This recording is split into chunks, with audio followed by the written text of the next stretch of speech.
Welcome, everyone. We're going to start the event. So, welcome. My name is Flo. I'm the Corporate Innovation Manager for the US branch of True Space region. So, I will be your host today for our tech meeting dedicated to the energy transition. So, this session will be recorded. So, please let me know if anyone would be against it. So we're going to go through the agenda first.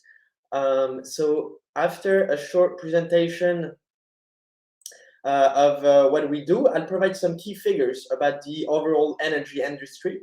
Then we will move to the Fireside Chat with our experts today. So Audrey Lee, Alex Baldassano, and Dr. Takkeun Oh, to discuss the industry and tomorrow's big trend of innovation.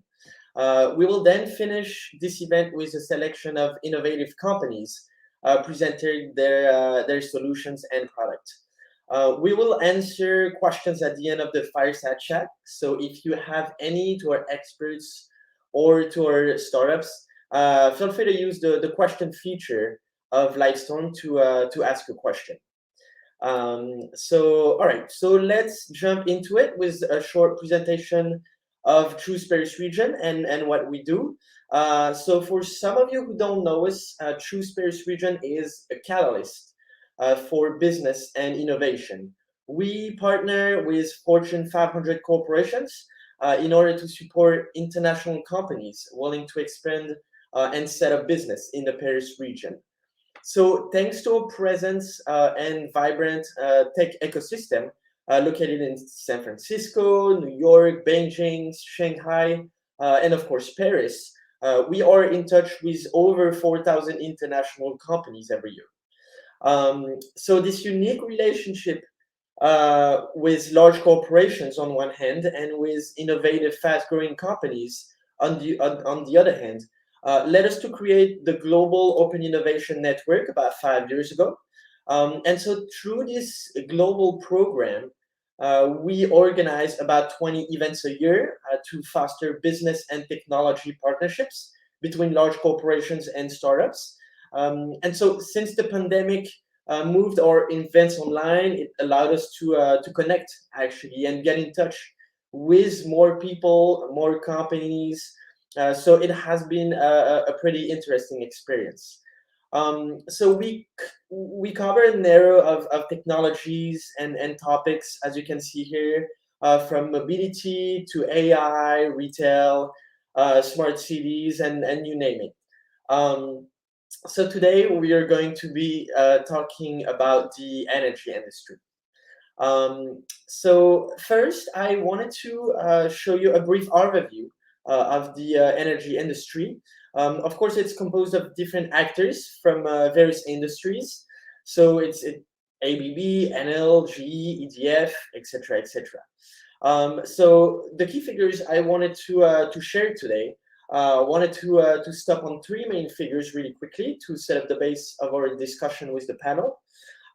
So first, today, the global energy market size is valued around $882 billion based on the PwC report. Something important as well is that by 2030, that market size is expected to reach $1.977 billion. So that represents a compound annual growth rate for the energy industry to be around 8.5% from 2021 from last year to 2028.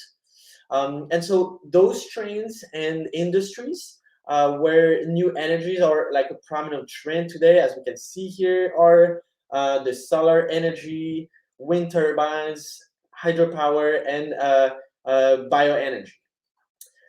So to finish this overview of the energy industry, I wanted to share this non-exhaustive market map with you. We designed it based on different players we have identified on the market.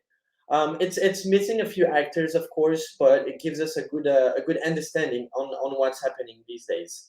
So I don't want to get into too much details. If you're interested or have a question, feel free to reach out to me. I'll be glad to share it with you or tell you how I built it. Great. So without further ado, I'm going to invite our experts today to join me on stage. So Audrey Lee, Alex Baldassano, and Dr. Takkeun Oh. So if you can join me. Yes. Hello, Alex. How you doing? Hi, how are you? I'm doing great. Thank you so much. Hi, Audrey. Hi, everyone. Hi. I'm just going to go back. Thank you. Yeah, thank you for accepting my invitation. Dr. Takkeun Oh, can you hear me as well? Yes, I can hear, but it's the camera is I think is I setting wrong. Yeah, no problem, no problem. I'm pretty sure it's gonna come up. Great. So thank you so much for accepting my invitation today and for being with us. So I'm very excited to have you to discuss the topics today. So first of all, and to maybe to give some context to the audience, maybe you could present yourself. Tell us a little bit about you, the organization you're representing, and your maybe like current project initiatives, if you want to do that. So maybe Audrey, you wanna start? Yeah, thank you again for inviting me. So I'm at Microsoft. I'm on the data center energy team. Almost all of Microsoft's electricity scope 2 emissions come from electricity use by our data centers, and so I work on the strategy there. Microsoft has committed to operate with 100% renewable energy by 2025. We've also committed to become carbon negative across not only scope 1 and scope 2, but also scope 3 emissions by 2030. So that includes emissions from our supply chain down to the end of the supply chain, as well as the electricity used by our customers using our products. So all those Xbox players in their homes and the electricity they use. And then we also have a commitment to remove all of our historical emissions back to the founding of the company in 1975 by 2050. And then I'm also on the board of the Linux Foundation Energy Group, which is a group created to nurture open source software solutions to help transform power systems, including grid modernization. And I think that's, is in this ecosystem of startups, really important for us to collaborate together to really decarbonize the entire economy and collaborate in forums like Linux Foundation Energy. Thank you. Thank you so much, Audrey. Yeah, indeed, we were supposed to have Dr. Shuli Goodman from the LF Foundation, but she couldn't be here today. So definitely thank you for joining, Audrey. Alex, yeah, you wanna go? You gonna go? Sure. So thanks for having me, Flo, and it's nice to join an esteemed group of panelists like Audrey and Dr. Takkeun. So thanks for having me. So my name is Alex Baldassano. I'm the global head of energy transition for Climavision. Climavision was launched just in June of 2021. It's a global weather intelligence and technology platform, bringing highly accurate weather forecasts to all corners of the globe at a regional level and down to an asset level, which is really exciting. My background is not that of a meteorologist. That's everybody that started the company. So my background is in energy with a focus on renewables, power, and gas. And over the last 10 years, I led Wood Mackenzie, formerly Genscape's energy management team and business with a focus in North America. So essentially helping natural buyers and sellers of energy commodity, power, gas, wholesale commodities like capacity, renewable energy credits that I'm sure Audrey is very familiar with, carbon offsets and other environmental commodities for those that have to buy them because they operate in the wholesale markets or want to buy them voluntarily because they're trying to get ahead of the curve and satisfy their ESG goals. And on the flip side, helping folks like independent power producers and developers figure out strategies to monetize the assets they have, make a return on their clean energy technology platform, sell those commodities. So both sides of the market. And I'm very happy to be here with everybody on the panel today. Thank you so much. Thank you. Yeah, Dr. Takkeun Oh. Yep. Hello, it's My name is Takkeun Oh. First of all, it is nice to meet you all. Actually I'm doing the open innovation work in the Hyundai the creator. Hyundai creator we are supporting Hyundai Motor Group, and so we are, as you can see, is a Hyundai Motor company. We are focusing on it's a beaker or robotics and IT and smart factory. So many areas we cover, but currently I'm focusing on the energy sector, especially battery and hydrogen area. And before I joined Hyundai, I worked in the LG camp. I was it's a specialty. I have a specialty on the hydrogen sector.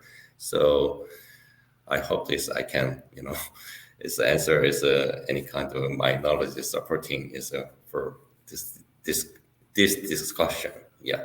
Yeah, definitely. I'm pretty sure you will bring a lot to the table. Thank you so much for joining as well. Great. So we can start. I have a few general questions at first, and I'm gonna start right away with my first question with a general question. What is an energy company in 2022? Pretty broad question, but to prepare this panel, and I had calls, of course, with different experts. I read a lot of things, and someone told me something that makes a lot of sense and is quite often like forgotten. Is that any company consuming energy is an energy company? So I just like wanted to have your view on this. If you could like elaborate on what's important to understand that. So Alex, maybe you want to go first? Sure. I like that question because I'm gonna flip it around a little bit. There's a lot of companies that say and attempt to be an energy company. I think what makes a successful energy company is one that understands there's two sides to the puzzle. There's the load, what we use, how much we use, and what the patterns are of usage. And some companies can support that. And then there's the gen side. It's the folks that are producing energy and delivering it to the grid, either at the transmission level, so utility scale, hydro, solar, wind, or down at the distribution level. We call that behind the grid. What Audrey and Dr. Takkeun are using and producing at our homes, on our rooftops. So the companies that I've found are very successful are the ones that are focusing on multiple technologies, technology agnostic, and are ones that are considering the other side of the coin. There have been a lot of developers and independent power producers that have been particularly good over the years at building projects, sourcing land, and building the physical infrastructure that makes an energy project and an energy company look good. The flip side of that is, how are they going to monetize it? Who's going to be using that electricity or those renewable energy credits or that gas? How much are they going to pay for it to make it profitable? So those are the two flip sides that I think we have to consider when we think about the energy transition and building a successful energy company. Okay. Audrey, did you have like anything to add to this? Yeah, no, Alex brings up some really great points. I think what's really fun about my job is I get to kind of work on both the demand and supply side that he mentioned. So, I mentioned before, data centers consume a lot of energy. So we are on the demand or load side there, and one of the largest customers for many utilities. We interconnect at the transmission substation level. But Microsoft is also a technology company that provides technology to the supply side, to energy companies, power and utility companies.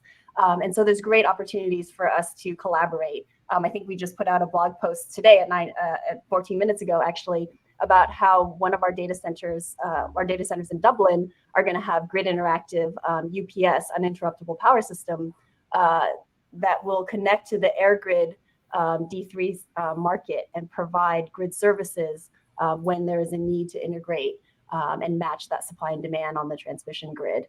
So very excited to, as Alex said, incorporate technologies into our technology services like the cloud to kind of advance that grid decarbonization. I'd also just add that there's multiple aspects of being an energy company, and I think it starts with energy efficiency. We've done a lot to improve the efficiency of our data centers. There's a great IEA report that showed that workloads increased 8x and traffic on the internet increased 12x over the last 10 years, yet data center energy use globally remained constant. And so we've really improved the efficiency of our data centers as an industry to do that. And then Microsoft has more recently released our power usage efficiency numbers for our data centers. So you can see the improvements that we've made. And then after energy efficiency, of course, comes to renewable energy. How do we decarbonize our electricity sources? And so I mentioned our 100% renewable target by 2025. But I think in the grander scheme of things, what Microsoft wants to do is not just decarbonize our own footprint, but how do we help decarbonize the entire economy and the electricity grid? And so how does our leadership in some of these areas help do that? How do we invest in technologies, as Alex said, to help the entire industry, not just check the box on our own carbon footprint? So that's where we love to work with other companies to think about decarbonizing more broadly. Yeah, definitely. Great initiatives indeed. Dr. Takkeun Oh, do you think would you say that Hyundai is also an energy company because of its work around the hydrogen and all that? Oh, yeah, actually, not especially as an energy company. So we are more like as a mobility company. It's the Hyundai Motor Groups is we are focusing is four different mobility, electrification, and connectivity and autonomous. So everything is vehicle related. But however, as Audrey mentioned, Hyundai Motor Company is also we are thinking about considering about the sustainability and also decarbonization. And currently, energy is a transition is using it for more like it's a battery, it's EV. We are making it EV. So that means there is so many battery using, and we can utilize how is energy flowing is from this for mobility, also is a grid connecting. So we are also considering about the tech maybe the Hyundai Motor companies we are also considering energy, but maybe every customer can be our energy companies. So we are looking at the technology how we can decarbonize and sustainable in the environment is the building up. So that is what we are doing, and that is more is focusing on the battery, but hydrogen is a Hyundai Motor Company is also making hydrogen vehicle. So currently there is so many ways, but there is a gray and blue and green hydrogen. So we are also looking at the tech is for which we can making it a more sustainable way.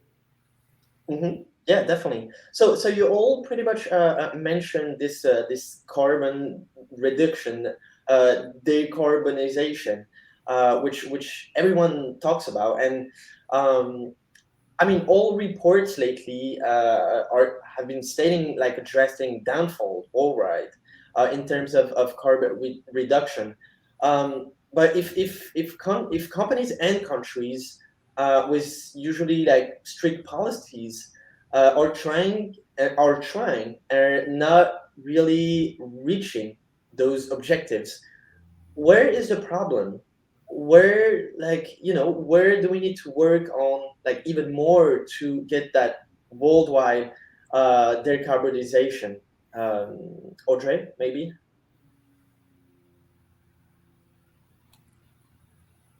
Yeah, I think there's a policy and market development aspect to it. We've if you take renewable energy procurement as an example, we've been able to procure a lot of renewables in America, in the US, in the United States, and so in Europe. But as we expand our data center footprint in APAC and building that renewable energy market in the APAC region is important globally. So for us, kind of expanding that. I mean, there's just so much diversity in terms of energy market types and jurisdictions, and so that's difficult for challenging for us. And But I think I'm very optimistic because of the technology costs coming down significantly in things like solar and wind and batteries, that we are seeing that larger penetration globally. But I think also, what Microsoft has done in terms of supply chain is really important, especially supply chains in the APAC in Asia. And really, we've implemented. So we've had an internal carbon fee since 2012, I believe, and we've recently implemented that carbon fee onto our supply chain. And we're working really closely with our suppliers to help them decarbonize as well. And so that will have a global impact throughout, and kind of pushing through the economy also.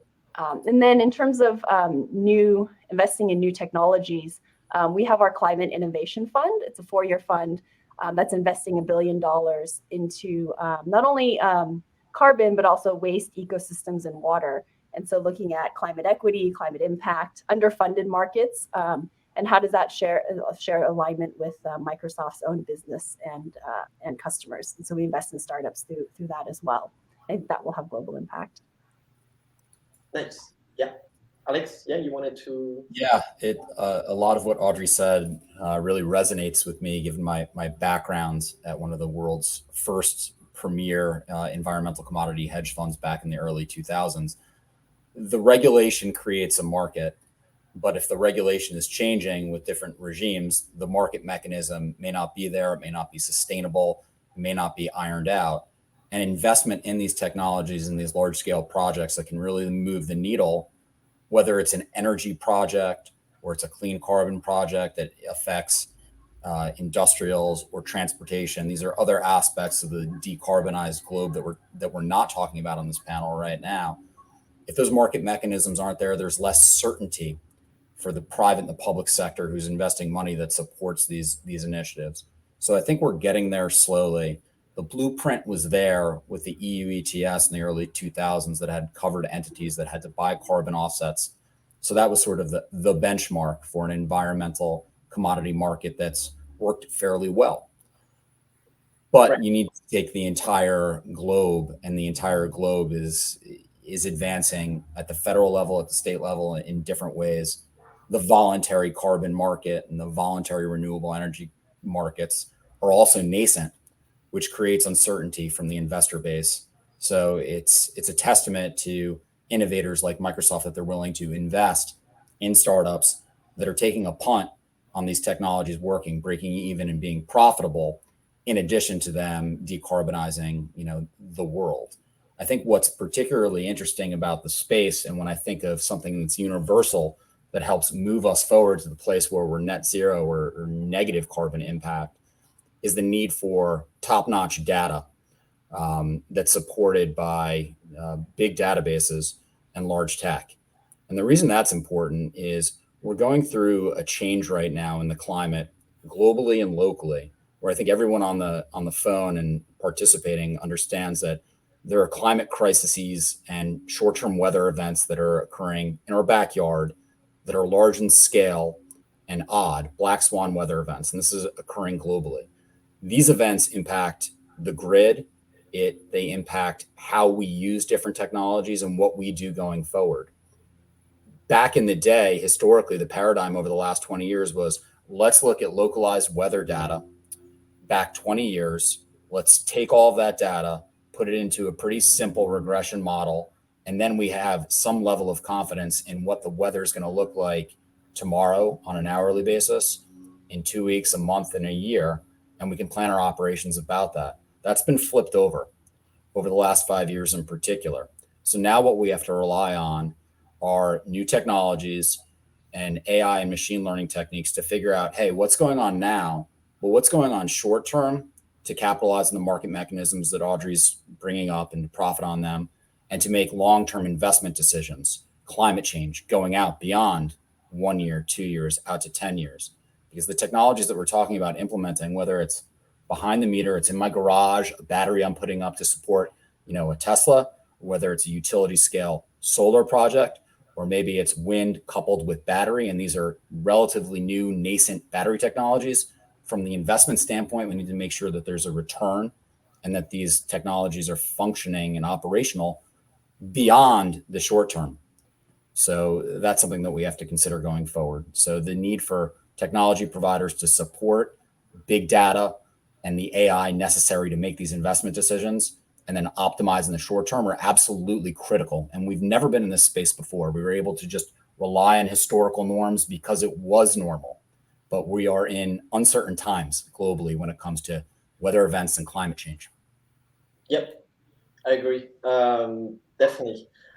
So talking about like, events that are like happening globally, I don't think we can talk about energy and the energy transition right now without like mentioning what's happening in Ukraine.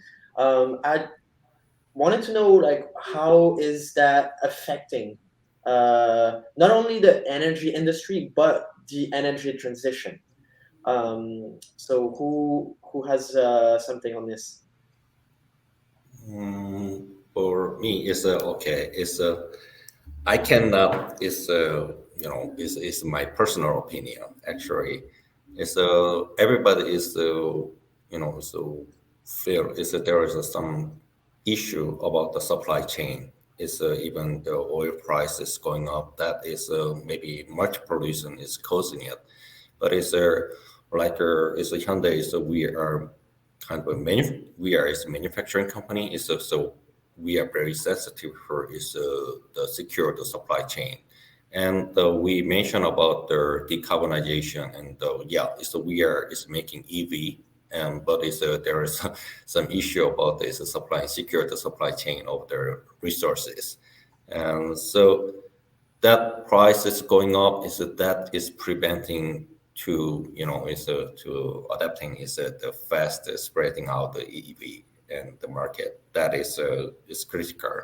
So it's the energy transition is the even political issue. Everything is very effective, and it postponed our energy transition is the purpose is goal. So that's the main is the consideration of this our is in the Hyundai groups. Okay, postpone the energy transition. That's very interesting. Yeah, Audrey, did you have like anything on this? Yeah, I think I think it's mixed if you look at EU policies in terms of trying to accelerate decarbonization and integrate more zero carbon resources into the mix to replace that natural gas shortage that's happening in Europe. But then you also see policies to bring back more coal, which is understandable, but concerning from a climate change mitigation perspective. I think for us, it's only reinforced the importance of our decision to transition to 100% renewable energy, but also speaks to our more recent goal that we announced to our 100-100-0 goal. So 100% of our electricity, 100% of our time on zero carbon resources. So sort of a 24/7 matching. So not just a goal annually and globally, but within specific grids and matched temporally to our usage, and making sure that those are run on zero carbon resources. So really trying to make sure that our goals reflect the challenges that face the grid itself in terms of incorporating zero carbon resources and actually operating the grid in a reliable manner. So our investments going forward will try to reflect how do we invest in clean energy in the right places and the right time on the grid so that we don't exacerbate reliability, but actually support and invest in technologies that support the further integration of renewables. So it's tricky, and I think, but this crisis presents us, I think, with an opportunity to accelerate our decarbonization. Okay, very interesting. Yeah, Alex. I agree with what everyone said.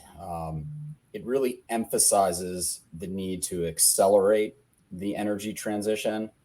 Practically speaking, we're not going to get there because there's this war and you have a cutoff of baseload energy coming into Europe. It's not going to happen overnight. What it does emphasize that Audrey brought up is the need and the efficiency of developing microgrids, essentially. So mini grids that fall under one regulatory or political set of standards that are supporting both generation and load, which will then be more resilient towards spikes in weather, catastrophes, terrorist events, whatever it may be. So especially in the US, we've seen this emphasis on the growth of microgrids using clean energy technologies and data to have a more resilient mini grid supported by one regulatory platform. So I think we're seeing that being re-emphasized. The issue we have with the Ukraine war is, again, we're trying to replace baseload generation, right? And before the war, we were still in the nascent stages of trying to make our intermittent resources, wind and solar, essentially baseload with the introduction of utility scale batteries, right? Dr. Takkeun is well aware when you mentioned your business in hydro. Pump storage hydro is the oldest clean energy battery that's out there.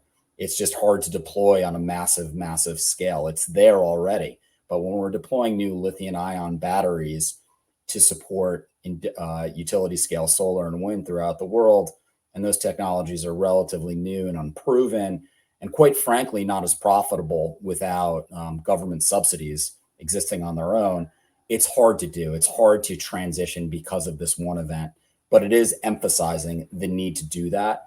And one of the ways to do that is matching battery resources with intermittent gen, and then emphasizing the build out of microgrids worldwide. So I think we're getting there. And unfortunately, this negative worldwide event is putting more of a focus on it. And C-level executives that are making those decisions are able to step on the gas a little bit more with the political will of the world. Okay. Yeah. May I comment? It's connected. You mentioned. Second question of the decarbonization, why it delayed? I totally agree with Alex's comment. And we are on that way. But it's how fast it. And so it's a kind of electrification. It's over 90% of the energy is electric. We using it. So it's a battery is going to be a role. It's a crucial role. It's a sustainable environment. Is the new energy transitions.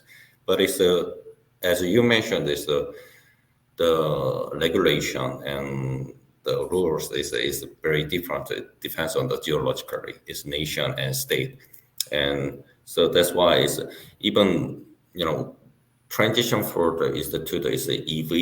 That is a kind of a beneficial. I'm afraid we cannot prevent. It's on the way, but how fast it is. So it's hopefully this crisis is solved soon. Okay. So you also mentioned that you were working with startups, Audrey, for example. And so what are the big areas of investment these days? Do you see any areas that is bigger or booming these days, or industry that are late in this energy transition? Yeah, so our Climate Innovation Fund invests in both other funds as well as directly in startups, Series A to E at any stage, really. But some of the major areas that we've invested, well, of course, energy systems, and that's where we've invested in energy impact partners or congruent as funds or Powerhouse, but also more directly into companies like Utilidata or Block Power that's doing community solar, Raptor Maps or Omnidian that's doing solar monitoring, and LanzaJet as well, looking at alcohol to jet fuel, as well as renewable diesel for our diesel backup generators for our data centers as microgrids, as Alex was mentioning. But outside of energy systems, we're also investing in industrial materials like 12 and Carbon Cure and Lico Labs. Circular economy is really important for us, especially as we decommission servers and racks in our data centers. So looking at closed loop partners and Reaply. And then a few other areas, we also invest in water technologies, digital optimization and nature-based markets, and then lastly, carbon removal like Heirloom and Climeworks. So these are, we want to deploy as fast as we can with existing technologies to meet our goals and help the economy decarbonize. But we also recognize that we need to invest in new technologies to get us really fully all the way there to 100% decarbonization. And so that's where our investments come in and really rely on these new technologies to help us get us there. Okay, interesting. Dr. Takkeun, you also work in open innovation. So can you tell us a little bit about the hydrogen area that you're working on at Hyundai? Yeah, actually, I mentioned this the majority trend is a transition to the EV, but hydrogen is one of a category of the bigger types.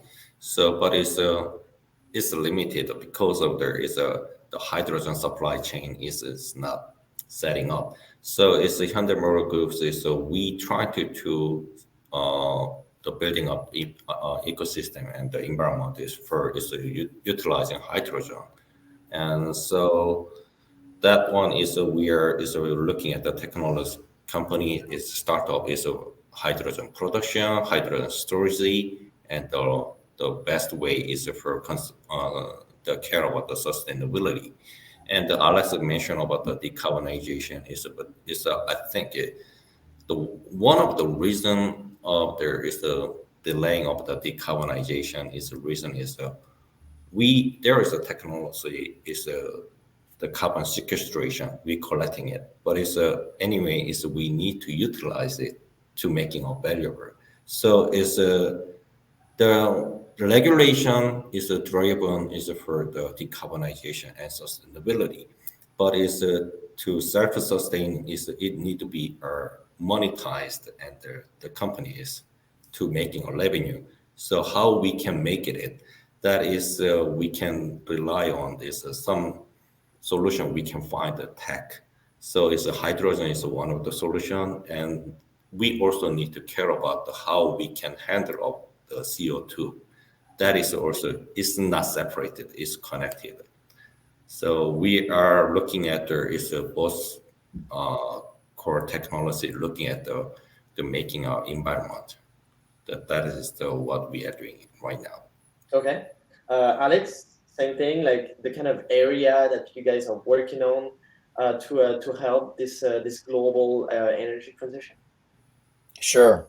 So in order to optimize that mix on an hourly basis and a go-forward basis of power, gen, and load, especially as more intermittent resources come online, both behind the meter and in front of the meter, we have to figure out what's going on with weather, right? The more solar is deployed, and this is a fairly mature technology, which is getting better and better as every day goes on, with more deployment of offshore wind, where it's not in your backyard, which creates issues in siting all over the world, with more deployment in technologies, intermittent technologies like that. We're reliant on very good localized weather forecasting data to balance the grid. So what Climavision is doing is going out to the utilities, the IPPs, developers, and we're putting real world, highly accurate tools in their hands so they can understand what their power generation is going to be creating, when it's going to be creating it, so they know when to store, when to release, how to trade, how to hedge those assets, and even more importantly, from a development and investment standpoint, long term, where to site those assets. Because again, going back to the paradigm that everyone on this conference is breaking through is we were dealing with 20-year historical norms when we try to figure out the future, what the future weather patterns look like, which impact usage, and to a lesser extent, generation, when the grid was more coal-based, oil-based. Now we have to change that going forward. So Climavision is bringing new technologies, innovative technologies that we own, that we're the ones that own and operate in a proprietary fashion. We're deploying our radar network throughout the continental US. We are using satellite-based GPS RO data to take high atmospheric level weather parameter data, 500 million data points a day globally, including all over oceans, which is where our mid and long-term weather patterns are created. And we're ingesting those into one of the top high compute weather forecasting models that's out there. So what it gives is it creates tools for both users and generators of electricity and gas to produce, to store, and to distribute in an optimized way so that they're not wasting energy and they're not wasting money, and it can happen all in a much more efficient manner. I think as the grid moves towards more intermittent resources, which is where we're going, because we have the public and the private markets that are supportive of this, it's the right thing to do. We've started and we're not going to stop. The need for understanding better weather data at a localized level becomes more impactful. So that's what we're doing at Climavision, and it's fun to be a part of. Yeah, it seems like it. Yeah, very interesting to see, different initiatives from all of you. But it's actually aiming at the same goal or direction. So I want to ask you, what do you think about the collaboration between entities or actors? Companies, policymakers, government, banks, insurance today, to have a common effort on this energy transition, and what should be done more efficiently, maybe. Yeah. So Audrey, maybe you want to go first. Sorry, your question was on how do we collaborate more? Yeah, the collaboration between entities, actors, companies, policymakers, governments, and all that, and what could be done more efficiently to aim at the same direction. Yeah, I mean, I'd love to talk a little bit more about Linux Foundation Energy because I'm really excited about the work that we're doing there. Alex, you talked a lot about data on the weather side, but one of the efforts at Linux Foundation Energy is the Carbon Data Specification Consortium. And so coming together to specify not the opening the data, but what are the standards that we need to come together as an industry to make that data exchange much easier. The idea of an open source foundation is that these new software technologies all need a place to grow before they become market ready. So being in a foundation like Linux Foundation where it's open, you can allow cross-pollination, and especially from a global perspective too, because the energy markets are so different. Utilities all have their own jurisdiction, but they're all filling a similar function. And so how can they work together and share best practices, share technology? So the goal of the LF Energy is to help these technologies mature, become battle ready faster. And then, we're on this path for commercialization. A lot of the projects within LF Energy are already in the field and being used and tested. So these can include things like EV protocol gateways, microgrids, as you had said, applications that address flexibility, establishing virtual power plants and aggregating things on the demand side, demand response, congestion management, even hardware and software or advanced meter management. So there's so many pieces of the grid decarbonization puzzle that we can work together on. Okay. So if anyone's interested in getting involved with LF Energy, please reach out. Definitely. Yeah, and so maybe Dr. taking on a different level, in terms of structure. Globally, do you think we are prepared for this transition? Does our electric market, for example, adapted to renewables energies, for example?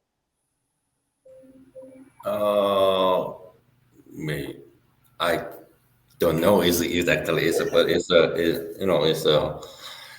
we are on the way. We are preparing. But though based on the your questions. There are so many ways we need to collaborate with different entities. It's like a government, maybe it's for new technology to be commercialized, like it's a kind of the regulations, changing, or is there some subsidy program something? And there is also Audrey mentioned of the data.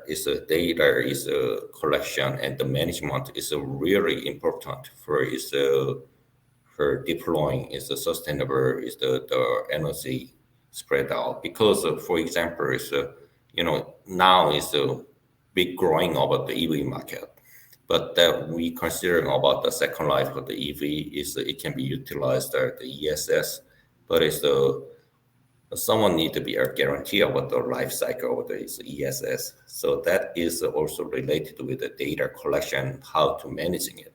And also that EV, not only the EV, but even ESS, everything is connected with the grid. So it's connected like it's a microgrid.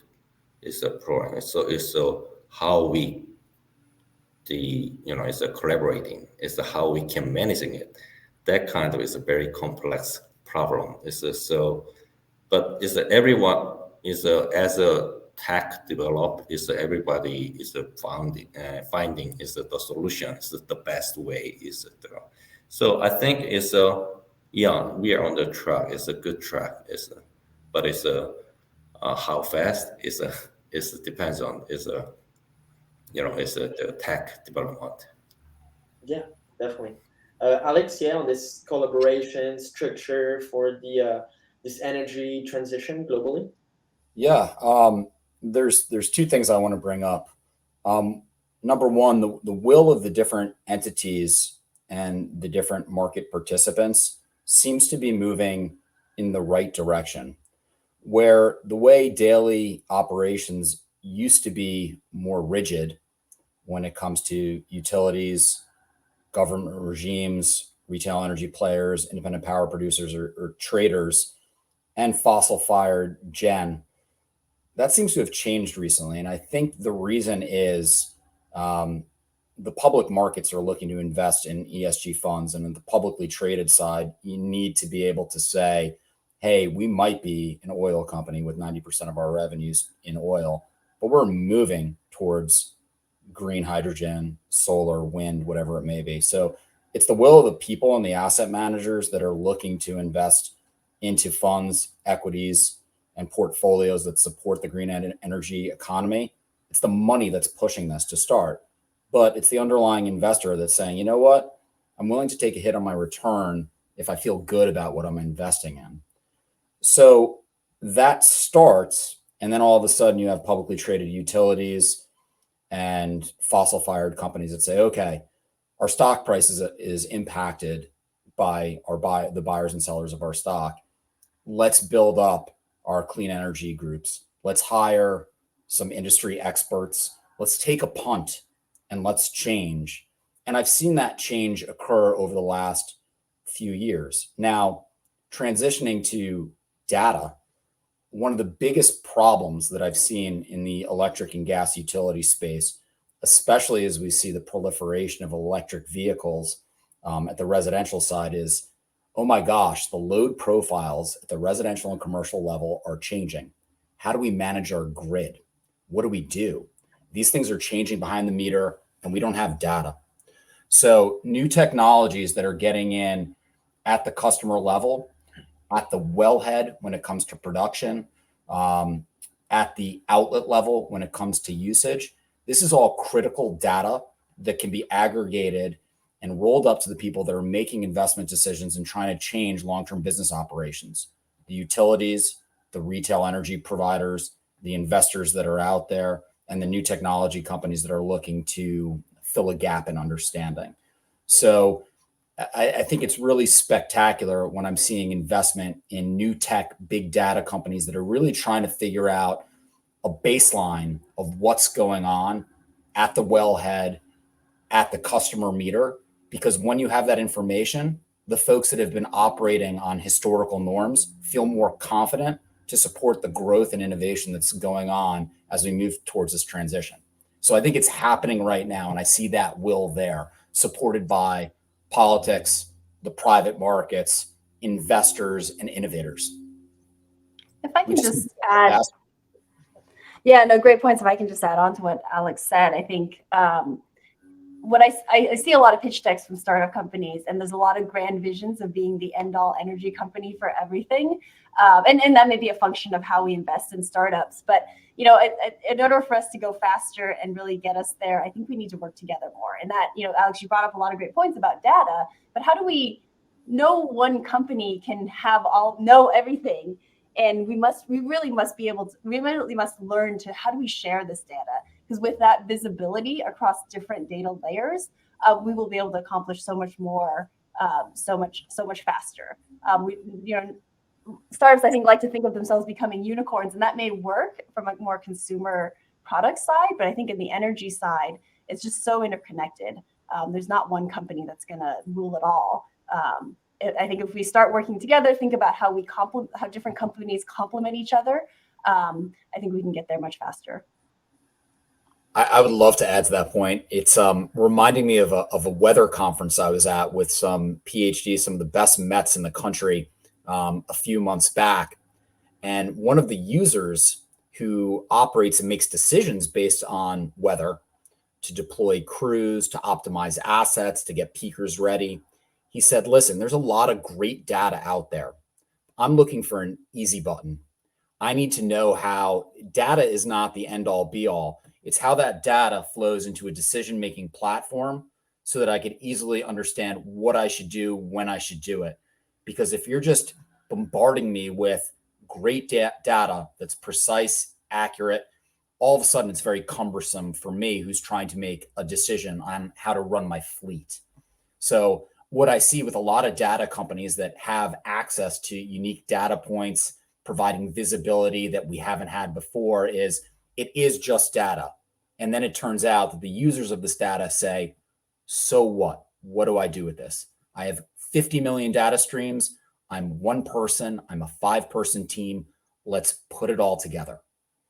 And that's one of the things that we're looking to do at Climavision and partnering with GE Digital. And that press release came out about a month ago. It's taking our weather data, some of the baseline data that GE has operating on the grid, putting it all together so that the operators of the grid, gas, power, IPPs, can make a quick and informed decision that turns out to be the right decision.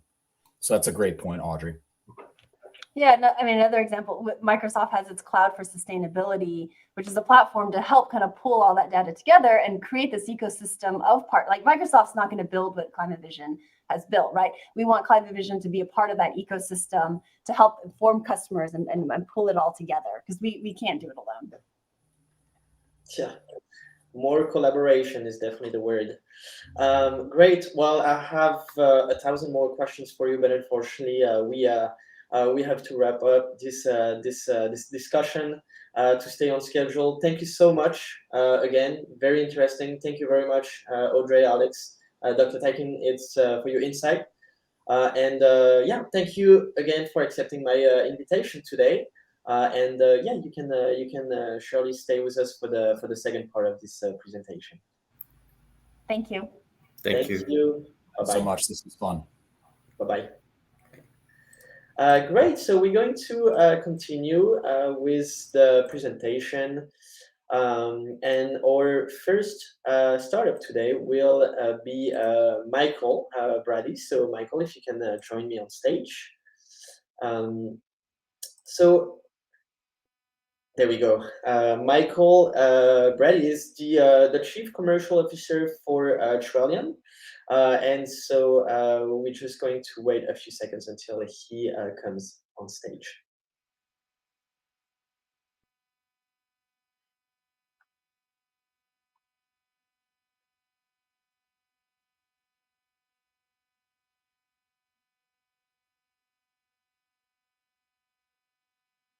All right. Again, sorry for that. He's probably perfect. Hello, Michael. Hello. Good morning. Good afternoon. How are you doing today? Very good. Very good. I think we're well connected here, and I hope you can see my screen and so forth. Yeah. So you should be able to click on the right to just go along the presentation. Okay. If not, you just tell me next, and I'll change the slides. Okay. Okay, sounds good. So we're just going to follow along with the slide deck that you have pre-populated here then. Okay. Well, first of all, thanks a lot for the invitation. My name's Michael Brady. I'm the Chief Commercial Officer for Trillion. Trillion is a green fuel development and production company. We're located in Houston, Texas, and we make fuels that help reduce carbon, NOx, particulate, and improve engine performance and efficiency. What's unique about our business is that we actually take base fuels, such as diesel fuel that's sold in the United States market, for example, and we create a water and diesel fuel nano-emulsification product. In other words, we emulsify water inside of fuel to make the fuel perform better. And I'll just try to advance the slide. There we go. I'd like to start off with our team slide. We have a very strong team of professionals that are associated with our company. We have past executives from the DOE, from multiple universities, the University of Houston, the University of Texas, from major oil and gas corporations such as Exxon, Chevron, Petrovista, and people from industry and from the user perspective, Carnival Corporation, major cruise line entity on our team. We also have past military professionals, Rear Admiral from the United States Navy, and Army professionals involved with our company as well. This forms the backbone of our team. And here I'll tell you a little bit more about, if I can get this slide to advance. There we go. About the product. The main product that we make is called hydrodiesel. It's our first of multiple fuels. Fuels that in the future include hydrojet, so aviation fuel, hydrobunker, heavy marine application fuels. And what we do is, you'll see on this diagram, we take regular fuel on the outer layer of our fuel molecules, and we infuse water on the inner layer. And we have a binding chemical that joins the water and the fuel together. The size of this fuel droplet, it's actually called a micelle, is about 40 to 60 nanometers, extremely small. And when this fuel micelle enters the engines, the water goes under compression and starts to flash boil. And when it flash boils, it's like a micro explosion that atomizes the outer layer into even smaller droplet sizes. And this means we have much greater surface area and more fuel is exposed to the flame, and the fuel combustion temperature is slightly lower. So we end up with much lower NOx, lower CO2, lower particulate matter, and more of the black soot and carbon is actually consumed during the combustion process. And since we're emulsifying water, that basically means we're displacing the hydrocarbon with water. So we use about 80% regular fuel and 20% water chemical solution. So it's a significant advantage to reduce the hydrocarbons consumed in the process. And this is visually what our fuels look like. Our off-road fuels are pink or red in color. We have two types, a transparent fuel and an opaque fuel. They look very similar to off-road dyed diesel. And this is what our on-road fuels look like. This is regular diesel that you could buy at a Shell or BP or a Valero station. And this is what our hydrodiesel fuel looks like once it's infused with the water. Since our micelles are so small, they end up having a very stable emulsion, which means that we can have a shelf life of approximately 1 year in time. And our chemical package is readily available globally from major chemical suppliers.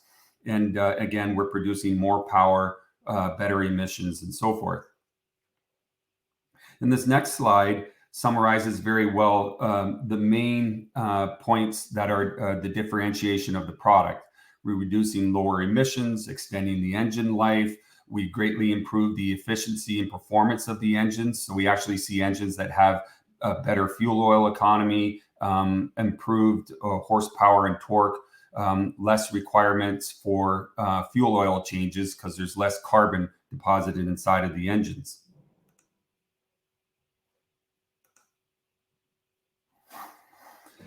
We've had some major validation of our product as well over the last number of years. We've had major engine testing and sea trials underway with major cruise line corporations. The United States Navy Command Office in Washington, D.C. has been assessing our fuels. We've performed a gas turbine testing for them as well with our fuels, and they're the largest consumers of diesel fuel worldwide. We have testing and licensing dialogue underway with major international oil and gas companies. We are at revenue stage, client testimonials. We have an official research science partnership with the University of Houston. And I'm glad to say, which is very important for the topic of today's discussion, we're satisfying 9 of the 17 Sustainable Development Goals created by the United Nations. And we've been twice soft endorsed by the IMO with regards to our technology. In terms of some of our financial traction, we've obtained $750,000 for our seed round. We have a $250,000 warrant with NEUGUE following the completion of our accelerator program with NEUGUE in Austin, Texas. We have a Start Engine Reg CF offering underway right now for a $1 million raise that's helping us with some of our early adoption programs that we have underway in the marine space and the oil and gas exploration space in Texas. We also have $1 million of soft-circled angel investment under due diligence. And I wanted to say that we also have significant traction in the marine onboarding space. So we have a letter of intent with one of the largest marine operators right now that has an opportunity value greater than $200 million per annum. And we have another letter of intent with a tugboat and barge adoption program in Texas Gulf Coast that has an opportunity value in excess of $100 million per annum. So we have good traction on our financial side, good traction on our customer uptake opportunities with our business. And this is the very quick summary of the business model. We take 100 parts of regular diesel that's in marketplace. We add a blending system that's put in between the existing fuel channel and the consumer side, where we add water and our chemical package. This expands the fuel volume to 125%. And our model is decentralized, so we can bring our production anywhere where the consumers or the fuel storage is located. So it means that we can be global in terms of scaling our business. And we monetize our business through fuel sales, tax abatement, because there's no tax on the water portion of our fuel, and through CO2 credits, since there's a significant advantage with the CO2 reduction with our product. And in conclusion, we believe that we have a 4-part win. So where the consumer wins, the environment wins, and the industry wins, as well as the government. So we're satisfying lower emissions, better health, lower health costs, increased profits for industry, and a better solution for everyone. And I welcome you to reach out to me. My contact details are here. Michael Brady, mbrady@trillion.energy, and my phone number. And you can also follow us on Start Engine. Thank you for your time. Thank you so much, Michael, for this presentation. Great. So we're going to continue. I'm just going to change just the schedule a little bit. We're going to welcome Julien, if he's here, to this company. So 0x, Julien, if you can join me on stage.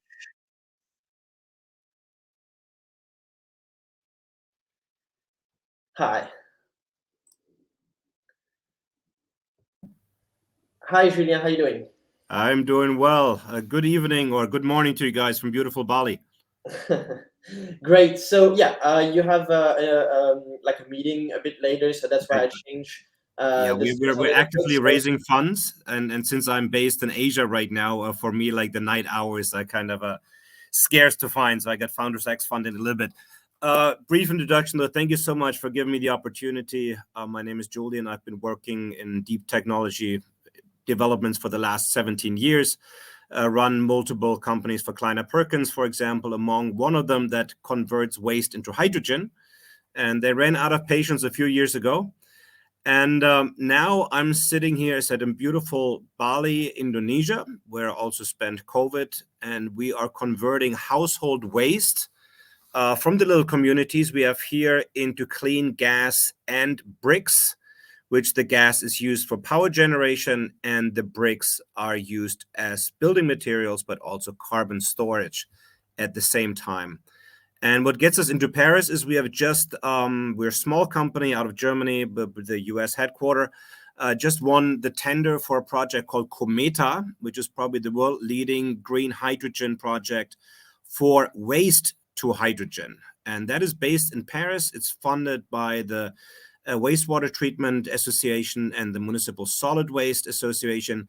And they have been looking globally for any company that they can turn their, now wait for this, household waste, sewage sludge, and horse manure. They put it into a biodigester, and then we're looking for a company that now can turn that waste of the waste into pipeline-ready hydrogen. And it turns out that if we just manipulate our process a little bit and we don't use air, we use steam and oxygen in our process, after 6 months of intensive lab testing, we were the only company in the world that could actually do this on a small scale. So I want to introduce you a little bit the technology. I think, oh, this might work. We go.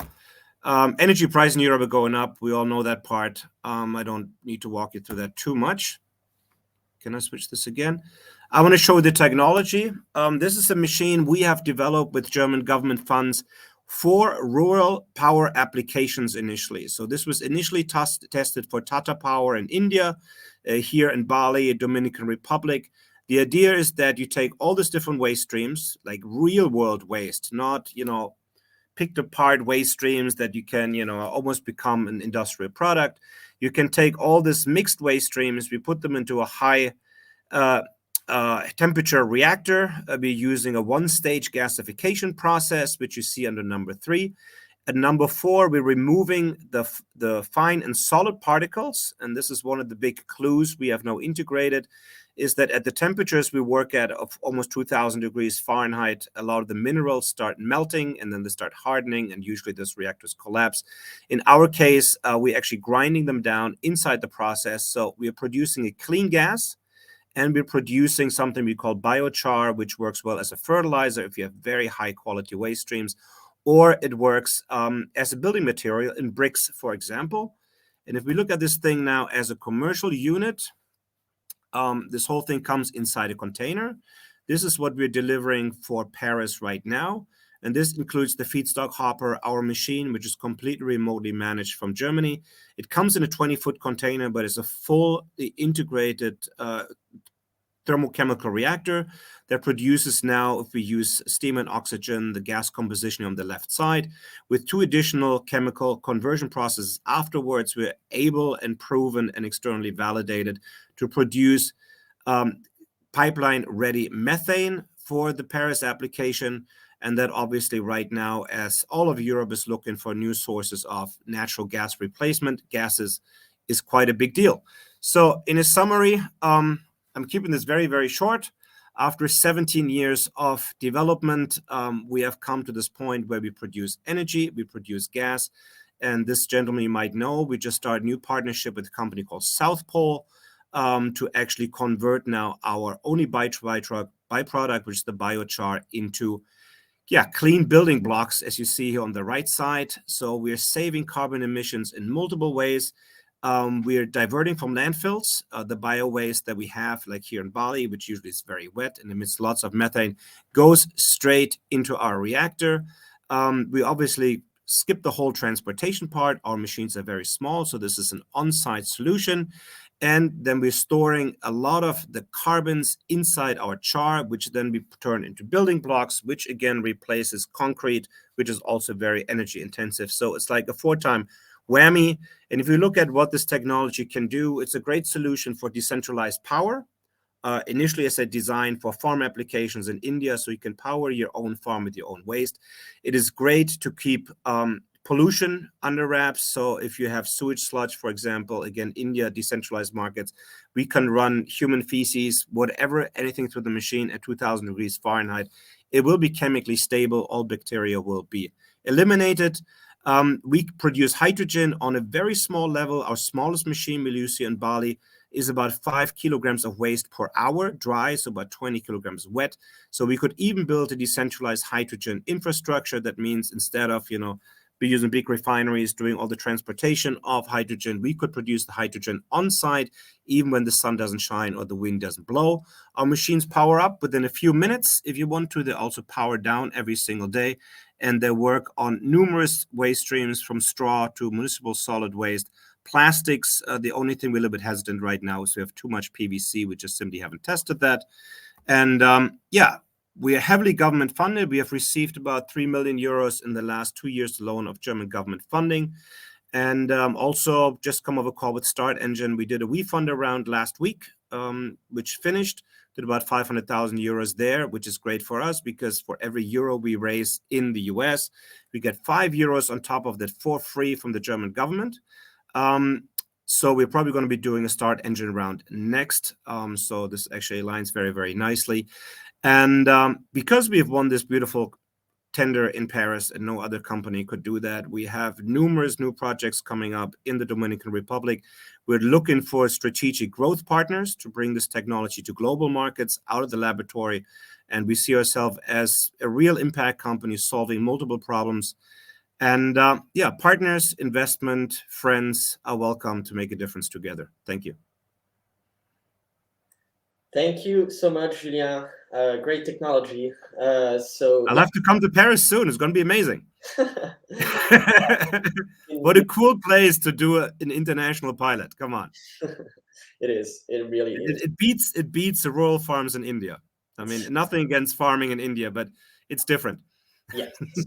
Thank you so much, Julien. And my pleasure. Any question, Julian Ulich on LinkedIn. I'm there all the time. Thank you so much for your time. Good luck with everything. Bye-bye. Great. So we're going to continue. Thank you so much. Hi, Stephen. How you doing? Very good. Thank you. Great. So I'm just going to share the presentation. So Stephen is the CEO of Aqua Hydrex. And Stephen, the floor is yours. Yeah, very good. Thank you very much. We have redesigned and redeveloped water electrolysis to create the ideal platform for green hydrogen at scale. And then how do I advance the slides here? There we go. So the thesis of Aqua Hydrex is this, that in a decarbonized net zero world, say around 2050, a green molecule like hydrogen is going to be needed at massive scale. And it's projected around 15 to 20% of all the electricity in that net zero world will flow through electrolysis to make green hydrogen. So this is a brand new industry that's really needing to develop quickly. What we looked at, and this is a little while back, and I was part of the team, is that renewable energy prices would get really cheap, and that would be an enabler for making really inexpensive clean hydrogen. But then number two is that the existing electrolysis platforms all gapped in critical areas and themselves weren't really the answer. So we formed Aqua Hydrex in an attempt to come up with the ideal platform for inexpensive green hydrogen at scale. We've done that redesign, redevelopment work. We're at the first parts of commercialization, and our goal is to be the leading company in green hydrogen going forward. What a big aha for us is these are the four major electrochemical platforms, and they each have their good, but they also have their set of baggage or their set of drawbacks and their problems with them. And the drawbacks of each of these platforms is the subject of a fair bit of development work by various companies in the field. But what our understanding really is, and that we came to after a fair bit of work, is that each of these platforms is really inhibited by one major technical flaw. So for example, in alkaline, the flaw is this flowing electrolyte loop. And because of that, you have shunt currents, reverse currents, low electrochemical performance, all this flowing, electrolyte and all this caustic, the inability to directly tie to renewables because of crossover, hydrogen oxygen mixing and other issues. So each of those problems is a consequence of that flowing electrolyte loop. In PEM, the problem is that the cell environment is acidic. And because of that, you can't use low-cost metals inside of the stack. You've got to use iridium, which is extremely rare and expensive and likely will limit PEM's ability to be much of a factor in achieving the large amounts of electrolysis that's needed, and so on. So we looked at these major issues, and our big aha is that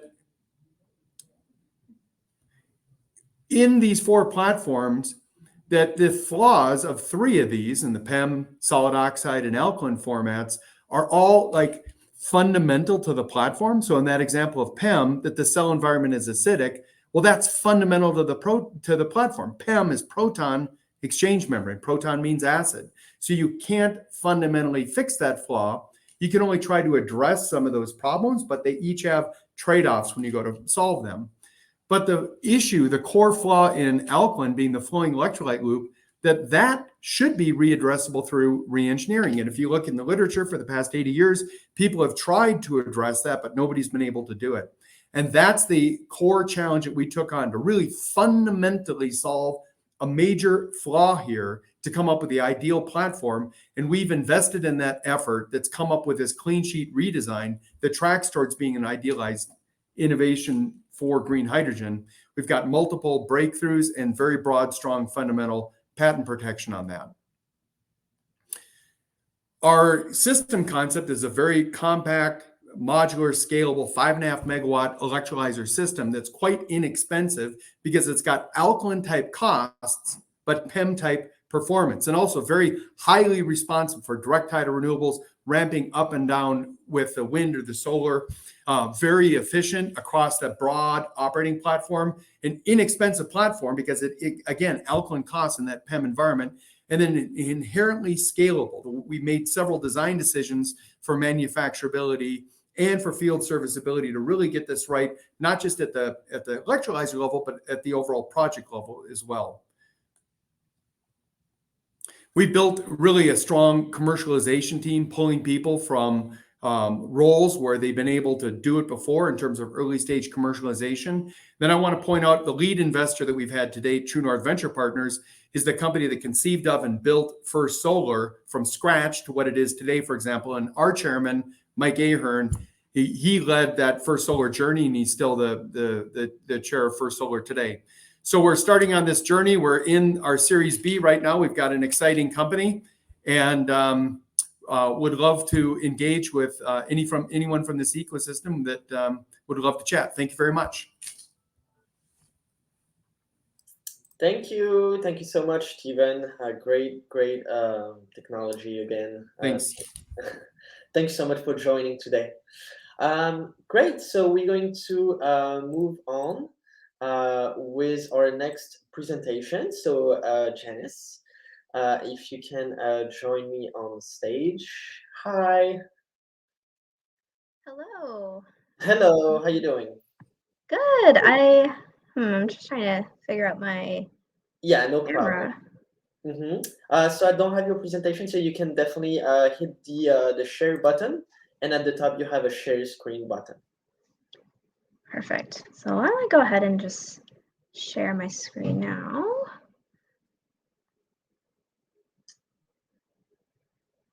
Great. And can you see this okay? Yes. Oh, perfect. The floor is yours, Janice. Thank you so much. Perfect. Okay. So thank you so much for having me, and super excited to be here today. So my name is Janice, and I'm the CEO, one of the co-founders for Canon Energy, and we're developing waste heat to power projects on industrial facilities.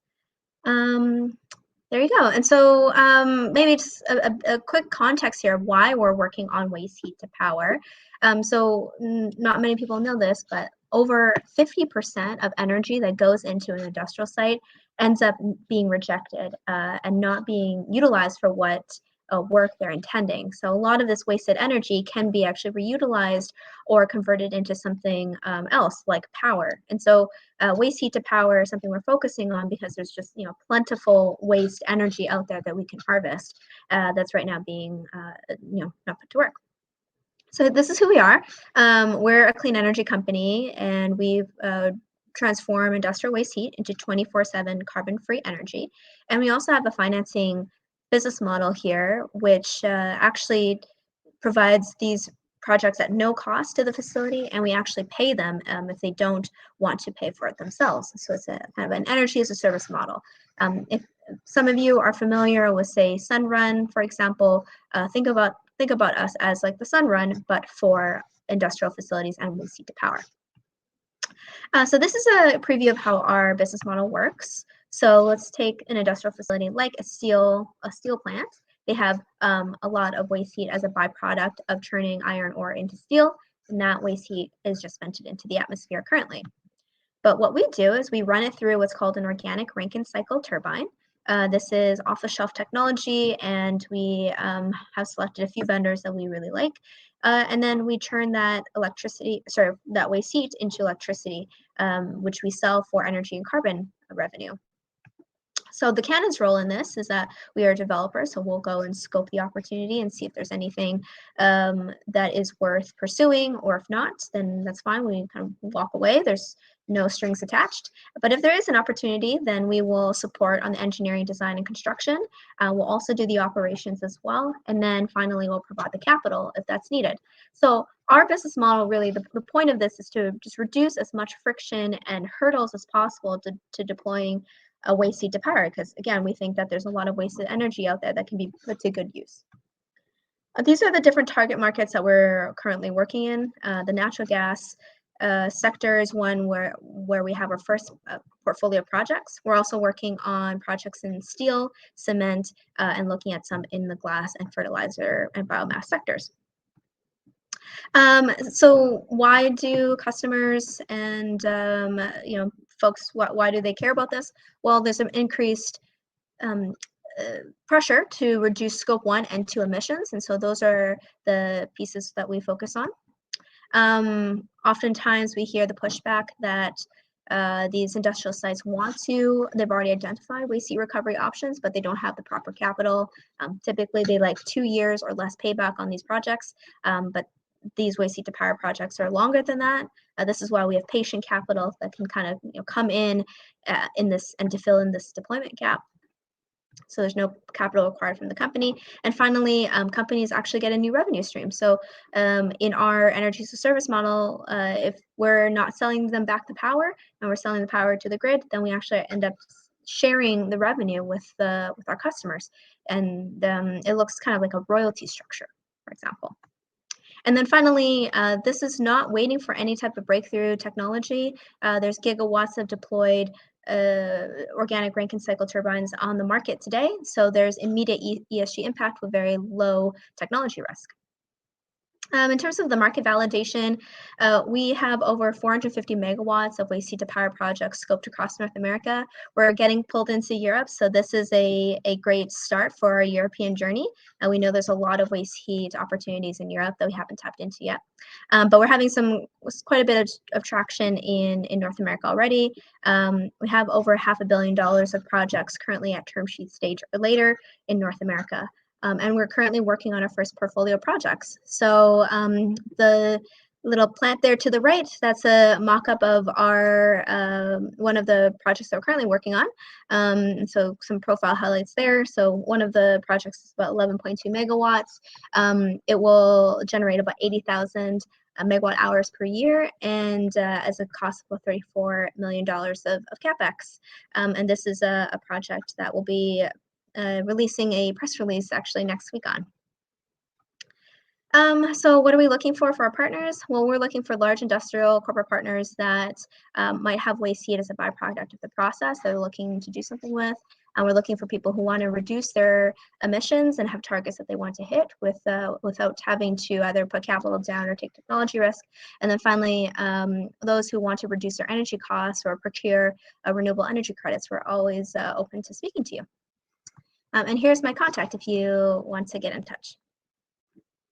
Okay, thank you. Thank you, Janice. Thank you so much for this presentation.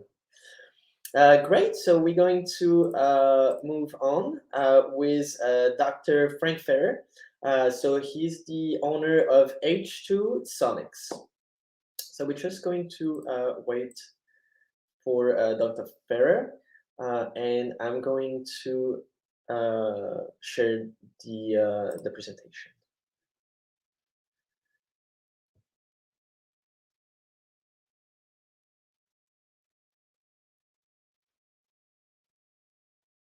All right, so Dr. Frank Ferrer is just getting ready, setting up the the camera and the microphone, and he's going to join us in a second.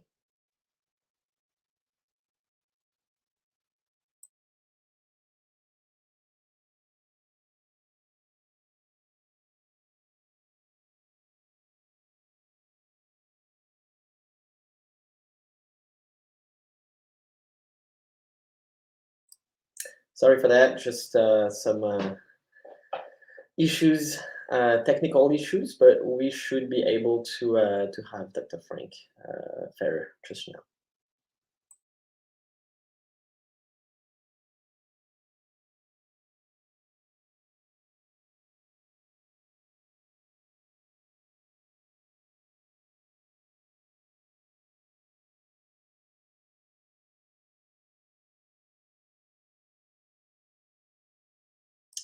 All right, so we're going to move on with Robin Langtree. So he's the CEO of Avalanche. Just in the meantime, that Dr. Frank Ferrer is getting ready. Hello, Robin. How you doing? Oh, hold on. I think you have your microphone on mute. There we go. Can you hear me now? Yes, perfect. All Thank right. you so much. Okay, let me figure out how to share my slides here. Definitely. So you have a share button at the bottom, and then at the top you will have a share screen button, if you can see that. Let's see.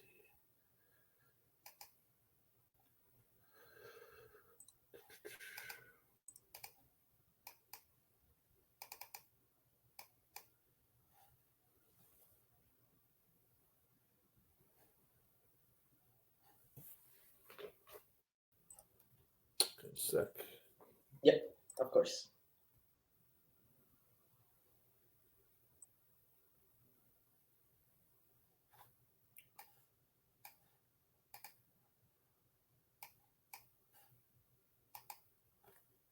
Okay.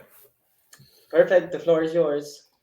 All right. Thanks, everybody. So my name is Robin Langtree. I'm the CEO and founder of Avalanche Energy, and we are building the world's smallest fusion reactor that makes energy. Our thesis for going small is that it's going to allow us to build prototypes in timeframes measured in weeks, not years. We can employ iterative test, fail, fix engineering approaches, similar to like what SpaceX does with rocket engines. And we can do this with a small team and a budget that's measured in millions of dollars, not billions of dollars. So it's much more amenable to a typical hard tech startup funding profile. So how do I go to the next here? Perfect. Okay. So you can see some recent press about us here. We have just won a Defense Innovation Unit contract to deliver a 5 kilowatt electric fusion reactor in 3 years, which is a super short time frame for fusion. And then in 5 years, we're going to integrate it on a spacecraft and do an orbital demonstration. So fusion-powered spacecraft in 5 years, here we come.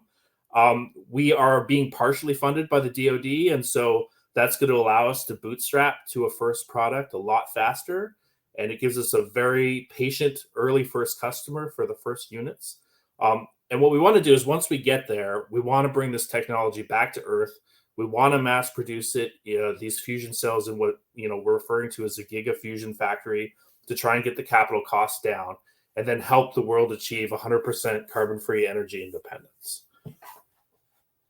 So in terms of the applications, we're not really targeting grid scale electricity.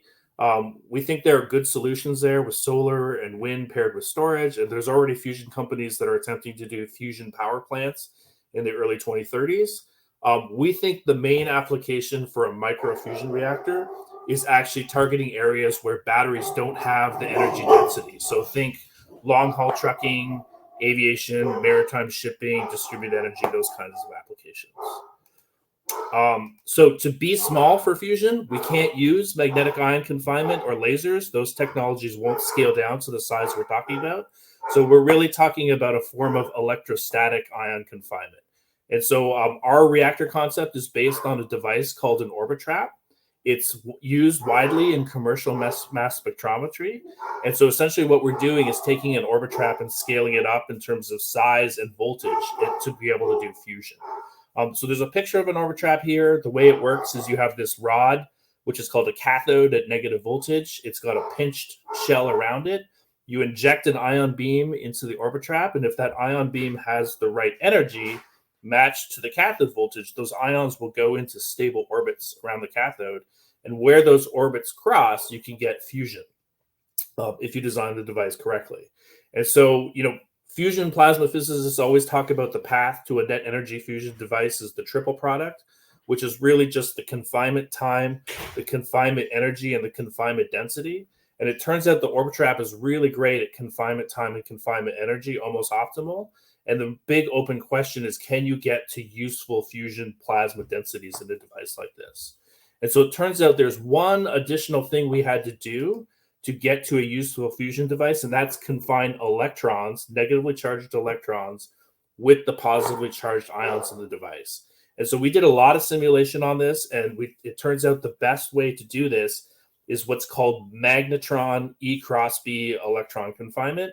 And this is a very well understood way of confining electrons. It's the basis for many microwave devices like the microwave oven in your kitchen. And so essentially what we are doing is combining an ion trap with a microwave device into this new form factor. We're doing it at very high voltages, and it looks like a very promising small scale fusion device. You can't really scale it up into the size of a warehouse, but at small scale, it looks like it's a really promising device. And so we're thinking of this as basically a fusion cell, if you will, that you would combine in parallel to get to higher and higher power levels. Okay, so we've done a lot of simulation. We've done a lot of third-party review, most recently with a large industrial conglomerate that's going to be investing in our Series A round. And so now we're in prove-it phase. So we're building prototypes. We're putting together a team. We've hired 15 full-time engineers, 8 PhDs, 4 of which are plasma physicists. We have a really awesome team. I think we might be the most well-funded, largest team that's ever tried to build a electrostatic fusion device at this point. And going forward, in terms of where we are, so in June of 2021, we closed a $5 million seed round. That was led by Prime Impact Fund, Congruent, and Chris Saka's Lower Carbon. We won a DIU contract for about $7 million, 3 years to deliver a prototype. And so we are raising a Series A right now. We think it could be anywhere from 25 million to 40 million. And use of funds is essentially to build a Q greater than 1 microfusion reactor. A big part of the other work is going to be scaling that up to 5 kilowatts.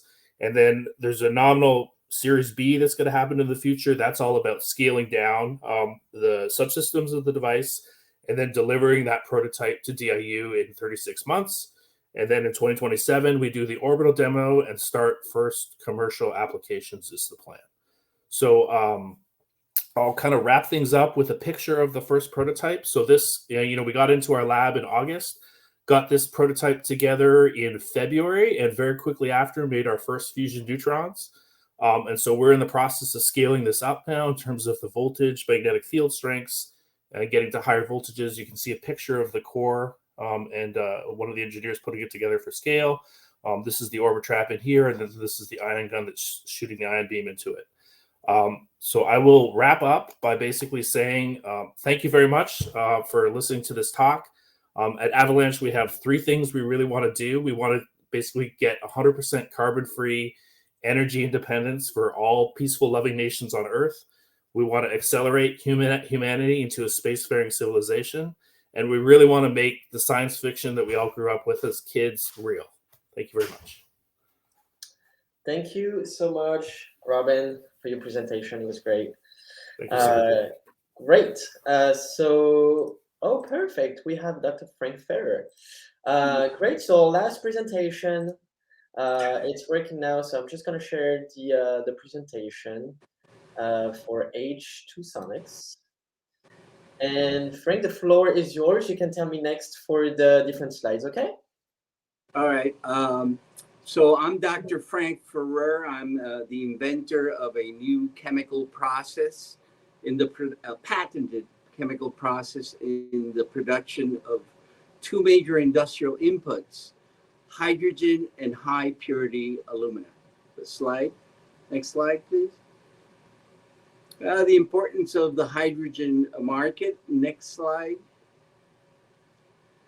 What is high purity alumina? Well, it's what we use in LED, semiconductors, sapphire glass, and most of all, it's the separating material used in lithium-ion batteries. You can see as time goes by, the need and the demand of HPA increases. Next slide. But there's a gap between the demand and the supply. You can see that the supply it drops as time passes by. Next slide. Our technology is based on the removal of passivation. Aluminum is a material that wants to be oxidized, but it never does. And the reason for that is that it has a coherent and adhesive film presented there, L2O3. So our technology is based in removing that film so that thermodynamically the reaction can occur. Next slide. So how do we do that? We use ultrasonic energy cavitation. That is the collapsing of bubbles that become supersonic and create shock waves. And that's the energy that we use to allow the reaction to move forward. Next slide. Next slide. So these are the three reactions that occur between water and aluminum. Okay, and I like to focus that this reaction is highly exothermic. Most processes of producing hydrogen require large amounts of energy. In this reaction, it's exothermic, it releases energy. Next slide. This is my patent. Next slide. This is the original design. All right. Next slide. This is our commercial reactor design. These are 16 to 32 ultrasonic probes in these reactors. Next slide. This is the product, one of the products, right? Next slide. If you notice the same color of that, the inner guts of the rechargeable lithium batteries, that's the separating material. Next slide. Next slide. This is the purity of the alumina. We produce 4.9 and 5.9 purity alumina. Next slide. This is the type of alumina that we produce, which is 100% sapphire. Next slide. Next slide. This is our hydrogen production. We produce hydrogen. This reaction is very fast. It's faster than electrolysis or methane processing. We can produce a kilo of hydrogen in less than an hour, and our purity is quite high. Next slide. Next slide. Validation in 2015, the United Kingdom awarded us finalists in their high-tech technology. Next slide. And this past March, MIT invited us in their showcase to demonstrate our technology. Next slide. Also, Thomas Edison nominated me in engineering and material science this year. Next slide. So we are a startup. We are looking for partners in Paris. That would be Saint-Gobain, which, by the way, in 2016 vetted our technology at their research center in Massachusetts. And obviously, Air Liquide would be another fabulous partner to partner with. And that is my presentation. Thank you. Thank you so much, Dr. Frank Ferrer, for your presentation.